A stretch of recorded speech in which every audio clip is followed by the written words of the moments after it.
우리 지난 시간 악을 악으로 갚지 말고 욕을 욕으로 갚지 말라는 말씀을 함께 나눴습니다. 그래서 우리가 우리를 향해서 그리스도인들을 향해서 성도를 향해서 욕을 하고 비방을 하고 또 우리에게 악한 행동을 할 때 우리는 더욱더 어떻게 해야 될까요? 주님을 바라보는 거죠. 그리고 그 일을 통해서 누가 주님이 열매 맺게 하신다라는 것을 우리는 기억해야 된다는 거죠. 우리가 그것을 참고 인내하면 하나님이 그 일을 통해서 성령의 열매를 맺게 하신다라는 것입니다. 자, 오늘은 이어서 사도 베드로가 또 어떤 이야기를, 어떤 메시지를 주고 있는가, 고난에 대해서, 성도가 당하는 고난에 대해서 이야기를 하고 있는데, 어떤 고난이냐, 또 그 고난을 우리가 다시 어떻게 이해하고 또 그것을 어떻게 받아들이고 이겨내야 하는가를 함께 나누고자 합니다. 자, 먼저 우리가 13절을 다시 한번 보면, 또 너희가 열심으로 선을 행하면 누가 너희를 해하리요 라고 이야기하죠. 여기서 선이 나옵니다. 열심히 선을 행한다 라고 할 때 선이 무엇일까요? 반복해서 여러 번 이야기했습니다. 선이라는 것은 성경에서 말하는, 특히 복음서 또는 이 신약 성경에서 말하는 선은 단순히 길 가다가 어려운 사람 도와주고 쓰레기에 줍고 교통법규 잘 지키고 이런 것을 말하는 게 아니에요. 그러니까 윤리와 도덕적인 선을 말하는 것이 아니라 예수님의 마음, 예수님이 걸어가셨던 그 길을 따라가는 것, 그러니까 복음을 따라 살아가는 것, 복음에 매어진 삶을 말하는 거예요. 더 구체적으로 말하면 베드로가 이미 앞에서 언급했던 것들이에요. 8절부터 3장 8절부터 이야기했던 5가지 덕목 기억나십니까? 마음을 어떻게 하라? 성도가 마음을 하나로 같이 해라. 한 마음으로. 그 다음에 뭐하라? 2주 전에 지난주에 말씀도 기억 안 나는데 2주 전에 말씀 기억나겠어요? 마음을 같이 하고 동정하고 사랑하고 긍휼히 여기고 겸손하라. 이게 다 복음을 따라 살아가는 삶이죠. 그리고 또 이제 9절부터 지난주에 말씀, 악을 악으로 갚지 말고 욕을 욕으로 갚지 말고 오히려 뭐 해라? 복을 빌어주어라. 우리가 복을 빌어줄 때 성령의 열매가, 복음의 열매가 나타나게 될 것이다. 그 말씀이었어요. 근데 그것을 이야기하고 있는 것이죠. 이것이 선이라는 거예요. 이해되셨죠? 그러니까 윤리와 도덕적인 차원이 아니에요. 그것이 선을 행한다고 하면 우리는 다른 종교랑 다를 게 없어요. 기독교는. 맞아요, 안 맞아요? 여러분, 불교도 착하게 살으라고 해요, 안 해요? 살으라고 해요. 자비를 베풀라고 하고요. 선을 행하라고 해요. 근데 그것이 기독교가 말하는 선과 불교가 말하는 선과 이슬람에서 말하는 선, 모든 세상 종교들이 말하는 선이 같은 선이라면 무슨 차이가 있겠냐고요. 그거 말하는 게 아니란 말이에요. 윤리와 도덕을 말하는 게 아니에요. 그거는요, 그냥 기본을 깔고 가는 거예요. 그리스도인들이. 성경에서 말하는 선은 복음과 연관되어 있습니다. 아멘이시죠? 복음을 따라 살아가는 삶을 말하는 거예요. 그러니까 무엇이 선이냐? 예수님이 십자가에 고난 당하셨을 때 침뱉음을 당하셨고 욕을 들으셨습니다. 그렇다고 주님이 감히 나에게, 내가 신이고 내가 하나님의 아들인데 감히 나에게 그런 행동을 해? 십자가에서 갑자기 딱 내려와가지고 네 이놈들 해가지고 막 손가락 가리키면 막 그 자리에서 죽고, 막 나한테 침뱉은 사람 하늘에서 번개가 내려가지고 죽고, 이러면은 속이 시원하죠. 예수님이 그렇게 하셨어요, 안 하셨어요? 안 하셨단 말이에요. 그들을 처벌하지 않으셨단 말이에요. 이것이 선이란 말이에요. 복음으로 사랑하는 것. 베드로는 선을 행할 때 열심으로, 즉 최선을 다해서 선을 행하라 라고 말합니다. 여러분, 신앙생활에는요, 열심이 있어야 돼요. 대충대충은 없습니다. 여기서 열심은요, 율법적 열심을 말하는 게 아니에요. 잘 들으셔야 돼요. 율법적 열심이 아니에요. 열심히 선을 행한다고 해서 이것이 마치 무슨 구원의 조건이냐? 그것도 아닙니다. 구원의 조건도 아니에요. 누구에게 잘 보이기 위해서도 아니에요. 자신의 의를 드러내기 위해서도 아닙니다. 자기 종교적인 만족감을 채우기 위해서도 아닙니다. 무엇이에요? 최선을 다해서 복음의 열매를 맺기 위한 것을 말하는 거예요. 그렇게 살아내는 것. 지난 시간 나눴던 것처럼 우리의 정체성은 하나님의 부르심과 구원을 받은 성도라고 했습니다. 복음의 열매가 된 자로서 우리는 복음의 열매가 된 거예요. 우리가 창세기 12장부터 나눴을 때, 아브라함 이야기를 나눴을 때 하나님이 아브라함을 부르신 이유가 뭐예요? 단지 저 가시적인 저 이스라엘, 그 이스라엘이라 나라라고 하는 그 나라의 확장을 위해서 부르신 거예요? 아니란 말이에요. 아브라함을 부르신 이유는 오늘날 저와 여러분, 아브라함 때문에 저와 여러분이 뭐 한 거예요? 복음의 열매로 나타났단 말이에요. 그래서 아브라함이 우리의 뭐가 되는 거예요? 영적인 조상이 되는 거예요. 복음의 열매가 된 자로서 또 복음의 열매를 맺어야 하는 차원에서 우리의 신앙생활에 열심히 거기서 드러나야 된다는 거죠. 하나님의 원수가 된 내가 구원을 받았으니 완전한 감사로 열심을 다해서 최선을 다해서 뭐합니까? 또 복음의 열매를 맺기 위해서 살아가는 거예요. 그것이 선을 행한다라는 거죠. 이것이 성도의 당연한 자세인 거죠. 그래서 오늘 13절은요, 그렇게 열심으로 주님의 길을 걸어갈 때, 주님 가신 길을 걸어갈 때, 고난과 고통 속에서도 복음을 전하면서 그 길을 걸어갈 때 누가 우리를 해야겠느냐, 누가 우리를 해코지하겠느냐 라는 거예요. 예수님의 길을 따라갈 때, 믿음으로 살아내려갈 때 우리를 힘들게 하고 고난스럽게 하는 일들이 없을 것이다 라고 말하는 거죠. 자, 시편 56편 4절 한번 보면, 내가 하나님을 의지하고 그 말씀을 찬송하올지라 내가 하나님을 의지하였은즉 두려워하지 아니하리니 혈육을 가진 사람이 내게 어찌 하리이까. 하나님이 함께 하신다라는 말씀이죠. 자, 시편 118편 6절, 여호와는 내 편이시라 내가 두려워하지 아니하리니 사람이 내게 어찌할까. 사람이 나를 어떻게 하지 못한다는 얘기예요. 그런데 잘 생각해 보면 이상하죠. 진짜 그래요? 사람이 나한테 어떻게 못해요? 어떻게 할 때 있어요, 없어요? 있죠. 예수 믿는 것 때문에 사람들이 나에게 뭐 해코지를 뭐 당해 보셨는지 안 당해 보셨는지 모르겠지만 어려움들을 겪을 때가 있어요, 없어요? 있단 말이죠. 그러면 이 말씀이 잘못된 건가요? 하나님이 해를 당하지 않게 하시겠다고 하는데 사람이 내게 어찌하냐, 뭐 어떻게 할 수 없다 이렇게 말씀하고 있는데, 자, 예수님 잘 믿고 복음대로 살아내려고 하면 할수록 어떤 일이 일어날까요? 여러분, 평안한 것이 아니라 예수님 잘 믿으려고 할수록 어려운 일들이 나타나요. 주님과 동행하면 동행하려고 할수록 어떤 일이 나타나요? 사단이 엄청나게 방해하는 일들이 나타나요. 온갖 방해들이 생깁니다. 고난이 찾아옵니다. 그러면 이 모순을 우리가 어떻게 이해해야 할까? 모순이잖아요. 앞에서는 지금 사람이 누가 우리를 어떻게 해할까 했는데, 근데 실제적으로는 해가 일어나요, 안 일어나요? 해가 또 일어나요. 이걸 어떻게 이해해야 될까? 여러분, 예수님을 제대로 믿고 복음에 순종하며 살아갈 때 세상으로부터 전혀 해를 당하지 않는다는 뜻이 아니에요, 이 말씀은. 왜냐하면 이 표현은 히브리적인 표현을 담고 있기 때문에 그런 거예요. 히브리인들, 그러니까 유대인들이 사용하는 언어 습관, 그 뉘앙스 배경에는 이런 형식이 깔려 있다는 거죠. 뭐냐, 이 말씀의 깊은 차원에는 바로 종말론적인 차원에서 우리가 해석을 해야 된다. 무슨 말이냐, 즉 복음의 순종함으로 선을 행할 때 세상의 성도의 육체를 해를 끼칠 수 없지만, 우리의 육체에 해를 끼칠 수 있지만 근본적으로 우리 영혼에 해를 끼친다, 못 끼친다? 못 끼친다는 거예요. 우리 영혼에까지는. 그 말을 담고 있다는 거죠. 그 의미를.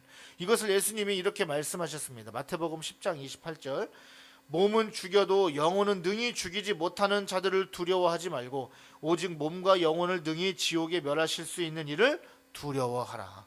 여러분, 우리가 해를 당할 수는 있지만 그러나 하나님과의 온전한 그 관계, 진짜 중요한 거 있잖아요. 그 해를 끼칠 수 있다 없다, 그거를 못한다는 얘기예요.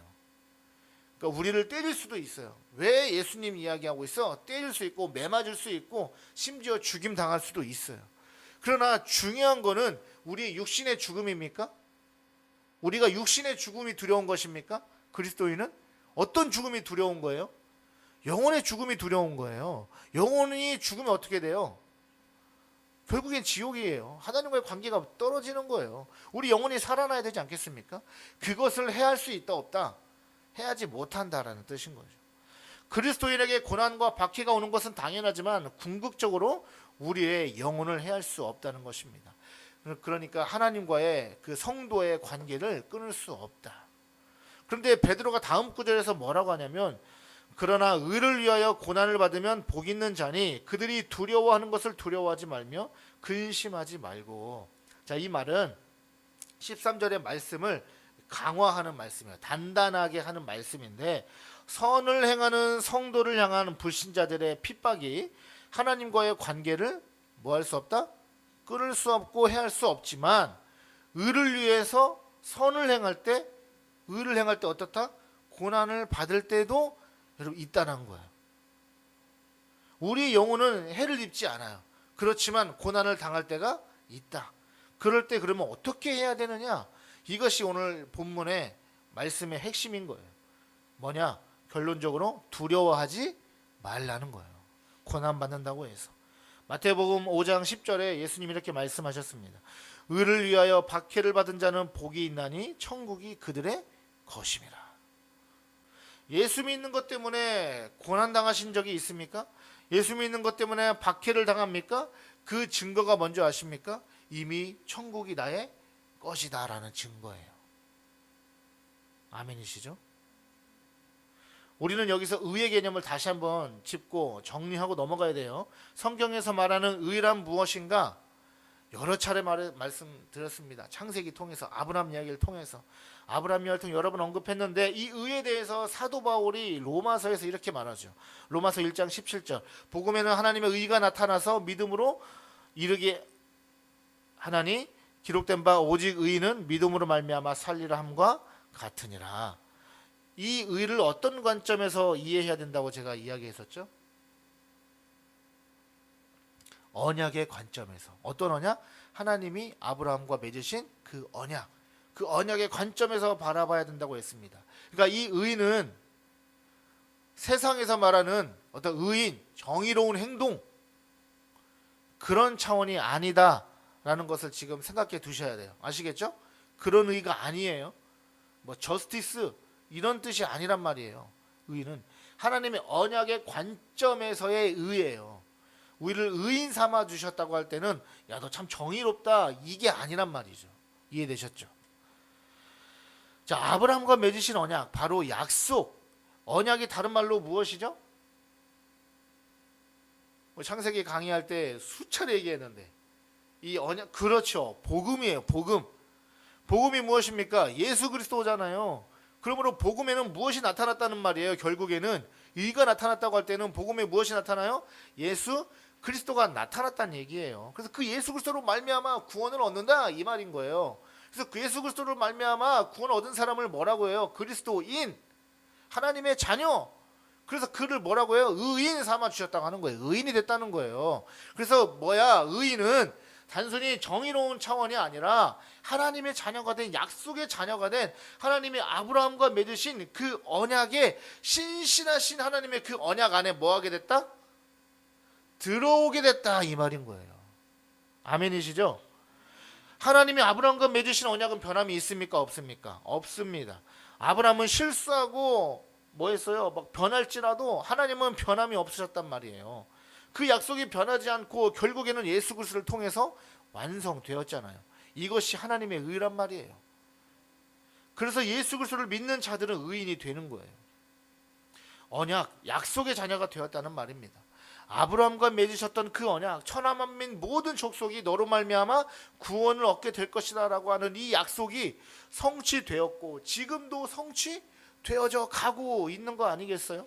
그래서 우리는 영적으로 아브라함의 후손이 됐단 말이죠. 그러므로 의를 위하여 박해를 받는다라는 것은 무슨 말이겠어요? 14절에서 오직 예수 그리스도를 통해서만이 구원을 얻는다고 하는 이 약속의 복음 때문에 박해를 받는 것을 말해요. 박해를 받는 것. 자, 여기서 이제 매우 중요한 부분이에요. 왜 성도가 의 때문에 고난을 받습니까? 그러면 다른 말로 하면 왜 예수 그리스도 때문에 고난과 핍박이 있느냔 말이에요. 왜? 여러분 솔직히 말해가지고 내가 예수를 믿는다고 할 때 내가 그 예수를 믿는 것이 지금 저 밖에 지나가는 사람한테 피해가 돼요, 안 돼요? 해가 됩니까? 안 되죠. 이렇게 심각하게 생각을 하세요. 어려운 문제 아니잖아요. 피해가 안 돼. 아무 상관이 없잖아요.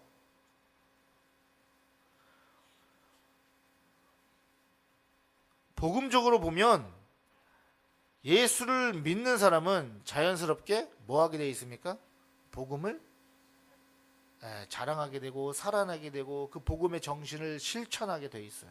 서로 사랑하고 화평하고 돕고 이해하고 자비와 선을 베푸는 사람이라는 거죠. 이것이 그리스도인이에요. 그러면 세상 사람들이 볼 때 그거를 칭찬하지 누가 해를 끼치겠냔 말이에요. 자, 그러니까 이 의를요, 착한 행실, 정의로 해석하면 세상 사람들이 그리스도인들을 핍박할 이유가 전혀 없는 거예요. 그런 차원으로 해석을 하면. 이해되시죠? 지금 무슨 말인지. 착한 일하고 정의로운 일을 하는데 그리스도인들을 핍박할 사람이 누가 있냔 말이에요. 다 좋아하지. 어려운 이유 도와주고 뭐 성탄절 때마다 뭐 연말 때마다 연말 연시에 어려운 이유 찾아가서 이제 교회들이 그 나눔 박스를 이제 많이 전달하잖아요. 그런 거 하면 얼마나 좋아요. 관공서도 좋아해요. 자기네들이 그거 다 안 해도 되잖아요. 교회들이 그걸 많이 헌신해주고 봉사해주니까 얼마나 좋아요. 오히려 사람들이 좋아하지 않겠습니까? 핍박할 이유가 없단 말이에요. 그런데 여러분, 예수 안 믿는 사람도 선한 일을 해요, 안 해요? 예수 안 믿는 사람도 선한 일을 한단 말이죠. 사실 따지고 보면 앞절들에서 베드로가 권면한 덕목들, 아까 5가지, 그 다음에 9절에서 뭐 악을 악으로 갚지 않고 욕을 욕으로 갚지 않은 이런 모습들을 보면 사람들한테 어떻게 여겨지겠어요? 칭찬을 들을 만하지 않겠어요?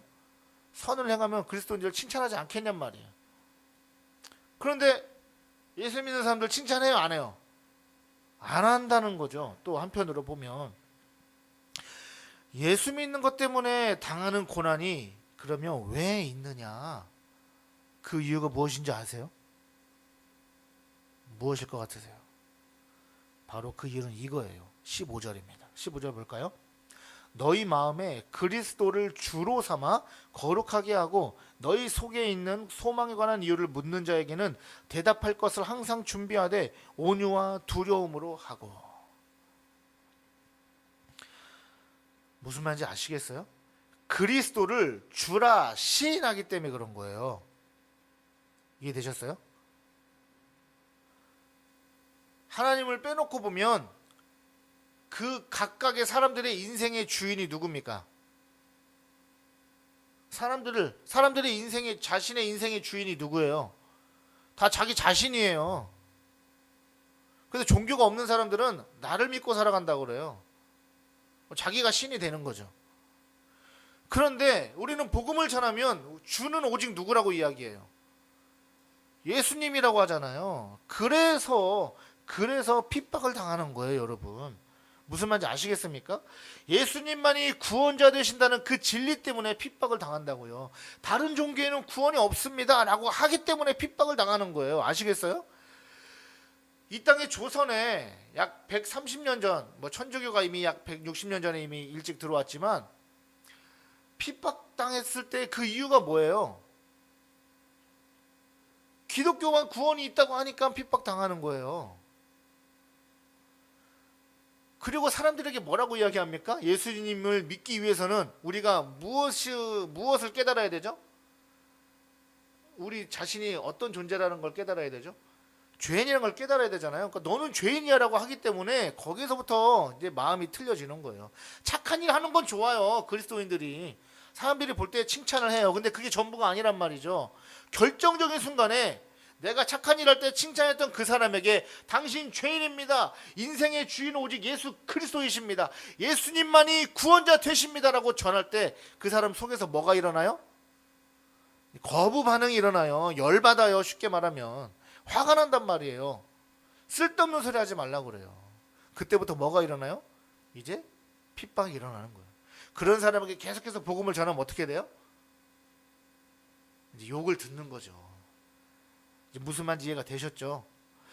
오직 예수 그리스도만 주가 되신다고 하니까 이게 그 사람들 마음에 이제 그때부터 걸리는 거예요. 그래서 세상 사람들이 개신교를 향해서 뭐라고 해요? 그럼 우리 기독교를 향해서 뭐라고 해요? 독선적이라고 하잖아요. 왜 너네만 구원이 있느냐 말하냐, 이렇게 이야기하는 거 아닙니까? 우리는 다른 종교를 인정해요, 안 해요? 안 한단 말이에요. 종교는 없어요, 여러분. 엄연히 따지고 보면 우리 기독교라고 하긴 하지만 종교는 없는 거예요. 무슨 말 이해가 되셨어요, 지금? 이 사고방식 이해가 되셨어요? 종교 자체는 인정되지 않는 거예요. 왜? 하나님 한 분뿐이시니까. 이해가 됐죠? 기독교도 종교가 아니에요, 원래는. 우리는 종교도 아니에요. 그냥 살아계신 하나님을 믿는 그의 자녀들이 살아가는 걸 뿐이에요. 그 무리들일 뿐인 거예요. 다른 신은 없다고 하니까 거부 반응이 일어나는 거죠. 여러분, 초대교회 시대도 그랬던 거예요. 단지 예수님 믿는 것만 가지고 핍박한 게 아니란 말이에요. 헬라어로 주님 할 때, 그 주 할 때, 주가 헬라어로 큐리오스라고 하는데, 이 주는요 당시에 누구에게만 사용되는 말이었냐면 아무에게나 사용되는 말이 아니에요. 로마 황제에게만 사용하는 말이었어요. 그러니까 주라는 표현을 로마 황제에게 사용하는 말이에요. 그런데 예수를 믿는다고 하는 사람들이 이제는 뭐라고 해요? 예수가 주다. 예수님 주, 예수는 주라고 하니까 이제 거기서부터 문제가 생기는 겁니다. 로마 황제만이 주여야 되는데 오직 예수만 주라고 고백하니까 이제 예수 믿는 사람들은 어떤 무리가 됩니까? 그렇죠. 반역자 무리라고 하는 프레임이 씌워지는 거예요. 나라를 위험에 빠뜨리는 자들로 프레임이 씌워지는 거예요.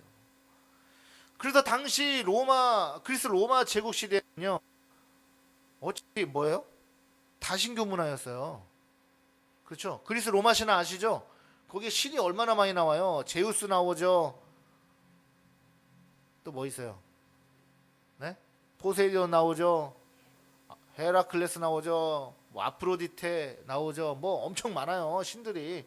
어차피 다신교란 말이에요, 그 당시 문화 배경은. 그러니까 제우스를 믿던 예수님을 믿던 그냥 신을 믿는 입장에 있어서는 서로 같아요? 똑같아요? 그 문화는 똑같은 거예요. 그거 가지고 누가 뭐라고 안 해요, 예수 믿는다고. 지금 무슨 상황인지 이해가 되셨어요? 이해되셨어요? 우리나라가 종교적으로, 그러니까 법적으로 보면 종교에 뭐가 있습니까? 자유가 있잖아요. 불교를 믿던 이슬람을 믿던 천주교를 믿던 기독교를 믿던 상관이 있어요, 없어요? 없단 말이에요. 그런데 이슬람 국가 가면 거기서 다른 종교를 믿으면 어떻게 돼요? 안 되는 거잖아요. 그리스 로마 시대도 마찬가지라고요. 엄청나게 많은 다신교 문화였어요. 그러니까 어떤 신을 믿든 상관이 없는 거예요. 자기 선택인 거란 말이에요. 그러니까 이 신도 있고 저 신도 있고 다 인정했어요. 그 존재들을 당연하게 생각했단 말이에요. 그런데 기독교는 어때요? 초대교회 성도들이 어떻게 했어요? 복음을 전할 때 뭘 전해요? 다른 신은 있다 없다? 제우스 있다 없다? 없다. 포세이돈 있다 없다? 없다. 다 없다. 오직 신은 누구다? 하나님 한 분뿐이시다. 이제 거기에서 이제 문제가 생기는 거예요. 그 거부감이 무엇으로 이루어집니까? 이제 핍박과 박해로 이어졌던 것입니다. 그리고 2장에서 언급했던 대로 예수님을 안 믿는 남편이 그리스도인 아내를 핍박하는 이유가 있었죠. 핍박했죠. 그 핍박하는 이유가 무엇이었겠어요? 그 당시 문화가요, 결혼을 하면 여자가 가지고 있던 그 종교를 어떻게 해요? 누구 종교를 따라간다고요? 남편의 종교를 따라간다고 말씀드렸습니다. 다 그렇게 하는데 예수 믿는 여자들이 어떻게 하는 거예요, 이제? 안 따라가는 거죠, 남편의 종교를. 그러니까 어떻게 돼요? 가정에 불화가 생겨요, 안 생겨요? 생기죠. 남편들이 이제 아내를 어떻게 하는 거예요? 핍박하는 거예요. 그래서 핍박과 이 박해가 자연스럽게 일어났던 거예요. 여러분, 오직 예수 그리스도만이 구원의 길이라고 하는 것이 세상으로부터 핍박과 박해, 고난을 불러 일으키는 거예요. 그래서 우리가 성도가 당하는 고난, 의를 위하여 당하는 고난, 선을 행할 때 받는 고난은 바로 이것을 말하는 거예요. 착한 일에서 받는 고난이 아니라. 이것 때문에 세상 사람들이 싫어하는 거예요, 교회를. 진리를 따르기 때문에 고난이 있는 것입니다. 여러분, 세상에서 이단 사이비가 가장 많이 파생되는 종교가 무엇이에요? 이단 사이비가 가장 많이 파생되는 종교 우리 기독교예요. 개신교예요. 따지고 보면 왜 그러겠어요? 왜 그럴까요? 진짜니까 그런 거예요. 여러분 짝퉁이 왜 그렇게 많아요? 짝퉁이 왜 있습니까? 짝퉁이 이게 왜 짝퉁이에요? 진짜가 있으니까 짝퉁인 거예요. 진짜가 없는데 그걸 짝퉁이라고 해요, 안 해요? 안 해요. 이단 사이비가 그렇게 많은 이유는 여호와 하나님이 진리시고 진짜기 때문에 그런 거예요. 아멘이시죠? 진품이 있으니까 가품이 있는 거예요. 진짜가 있으니까 가짜가 있는 거예요. 예수님이 진짜시니까 자기가 예수라고 하는 가짜 예수들이 그렇게 판을 치는 거예요. 여러분 예수 그리스도만이 길이요 진리이십니다. 아멘이시죠? 다른 데는 구원 없습니다. 그래서 성도를 핍박하는 박해자들이 어떻게 합니까? 15절 하반절 볼까요? 너희 속에 있는 소망에 관한 이유를 묻는 자라고 되어 있습니다. 일상에서 좋은 의도로 호기심으로 예수 그리스도에 관해서 질문하고 성도들이 가지고 있는 복음의 신앙이 무엇인지, 그리고 핍박과 고난 속에서도 성도들은 두려워하지 않고 어떻게 저런 소망을 가지고 살고 있는지 그 소망에 대해서 의문을 품고 궁금해하는 그런 사람들이 있다는 거죠. 그렇게 묻는 자들이 있다는 거예요. 네 삶을 보면 어려워서 막 찌들어가지고 맨날 그냥 힘들게 살아야 될 것 같은데, 보면 사람이 뭐가 있어? 막 웃음이 있고 소망이 있어 보이고 막 활발하고. 왜 그래? 뭐 때문에 그런 거야? 그렇게 묻는 자들이 있을 거란 말이죠. 그러나 대부분은 비난이나 논쟁을 위해서 시비를 거는 경우도 많다는 거죠. 그래서 베드로는 어떻게 하라고 합니까? 14절의 말씀과 같이 우선 두려워하지 말라는 거예요. 왜요? 성도는 복을 받은 자들이기 때문이다라는 거죠. 어떤 복을 받았냐? 그 복이 무엇입니까? 천국을 소유한 거예요. 저와 여러분은 천국을 소유한 복을 받았습니다. 천국의 소망을 바라보라는 말씀이죠. 그리고 나서 세상 사람들이요, 우리 안에 있는 예수 그리스도에 관해서 질문하고 물어볼 때 비록 어떻게 물어봐요? 비아냥거리고 비난의 목적으로 물어볼지라도 복음을 어떻게 해라? 명확하게 설명해 줄 수 있도록, 전달할 수 있도록 뭐 하라? 준비하라는 거예요. 여러분 지금 밖에 나가서 불신자한테 전도하라고 하면은 딱 할 말 정해져 있습니까? 정해져 계신 분 있어요? 예. 네. 지금 이제 본적은 못 드시고 그런 것 같긴 한데 또 한편으로는 또 아닌 것 같긴 하고 해가지고 이제 살짝 들랑말랑 하셨는데, 베드로는 뭐 하라고 해요? 자기 나름대로의 복음 제시를 준비하라는 거예요. 가지고 있어야 된다는 거예요. 언제든지 누구를 딱 만나면 예수님이 어떤 분이신지 전할 수 있어야 된다는 거예요. 다른 말로 하면요, 성도는 항상 자기가 믿는 그 복음의 진리를요 논리적으로 착착착 설명할 준비가 되어 있어야 된다는 거예요. 또 다른 말로 하면 변증할 수 있어야 된다고 하는 겁니다. 변증의 전문가가 되라는 말이 아니에요. 나름대로 변증할 수 있어야 된다. 어느 정도는 논리적으로 이야기할 수 있어야 된다. 적어도 복음이 무엇이고 복음만이 왜 진리인지, 예수님이 어떤 분이신지를 설명할 수 있어야 된다. 여러분 그 사람을 설득하라는 얘기가 아니에요. 부담 갖지 마세요. 그 사람을 설득해야 되는구나, 이 차원이 아니에요. 그냥 복음은요 예수님이 어떤 분이신지를 말하는 거예요. 복음 전파는. 이해되셨죠? 그걸 할 수 있어야 된다. 그렇게 되면 비록 지금은 세상 사람들이 우리를 독선적이고 융통성 없는 종교라고 무시하고 욕하며 비방할지라도요, 우리가 전한 진리로 말미암아 그것을 듣고 변화되어서 예수를 부정했던 자신의 부끄러움을 보게 될 날이 뭐가 된다? 오게 될 날이 있다, 이 말인 거예요. 사도 베드로가 이렇게 말합니다. 16절, 선한 양심을 가져라. 이는 그리스도 안에 있는 너희의 선행을 욕하는 자들로 그 비방하는 일에 부끄러움을 당하게 하려 함이라. 여러분 이것이 기독교 신앙인 거예요. 복음을 전함으로 부끄러움 당하는 것을 부끄러워하지 마시기 바랍니다.